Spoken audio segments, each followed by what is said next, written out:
कलरीपयट्टू। कहते हैं ये विश्व के सबसे पुराने मार्शल आर्ट फॉर्म्स में से एक है, जिसने केरल में करीब 5000 साल पहले जन्म लिया।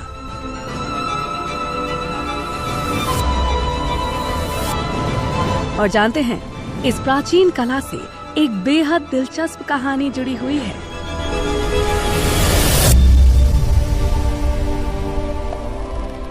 प्राचीन लोक कथाओं के अनुसार जब विष्णु के छठे अवतार परशुराम ने अपनी कुल्हाड़ी को अरब सागर में फेंका तो उसमें से धरती का एक टुकड़ा उभरा, केरला।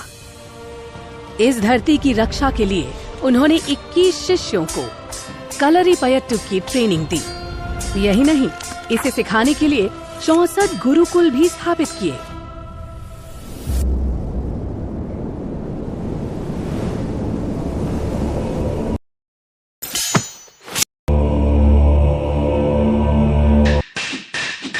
कलरी का मतलब होता है रणभूमि, और कलरीपयट्टू असल में एक प्राचीन युद्ध कला है।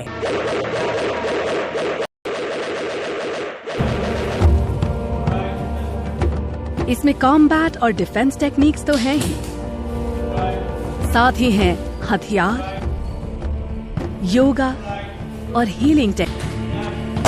शायद इसीलिए इसे mother of all martial arts भी कहा जाता है।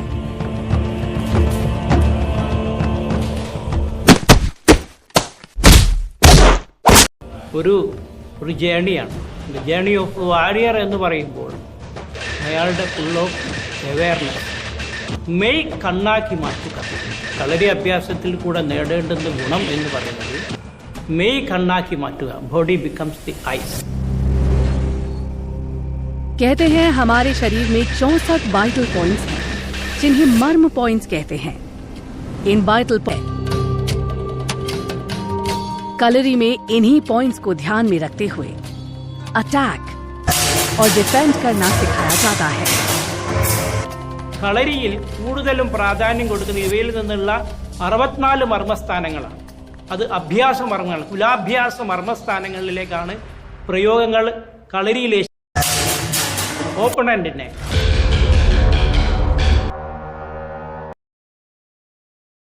इस कला में महारत हासिल करने के लिए पार करने होते हैं 4 पड़ाव। मेयपयट्टू, शरीर और दिमाग को शक्ति प्रदान करने वाली ट्रेनिंग।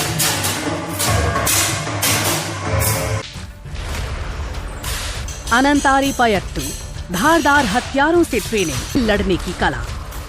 और हर पड़ाव को पार करने में स्टूडेंट्स को 1 साल से भी ज्यादा वक्त लगता है। और अब आते हैं सबसे हैरान कर देने वाली बात पर। ये जो आप ब्रूस ली और कुंग फू के दीवाने हैं ना, कहते हैं इसका जन्म कलरीपयट्टू से ही हुआ है। कहा जाता है करीब 5th सेंचुरी बीसी में दक्षिण भारत के कलरी योद्धा प्रिंस बोधिधर्म चाइना गए थे, और वहाँ इन्हीं की सिखाई एक्सरसाइजेस ने आगे चलकर कुंग फू की नींव रखी। कलरी सिर्फ योद्धा कला नहीं है, तन, मन और मस्तिष्क को तंदुरुस्त और संतुलित रखने वाली कला भी है। साथ ही ये केरल की दूसरी कलाओं की प्रेरणा भी है। और कहीं मिलेगी ऐसी अचंभित करने वाली कला? It happens only in India.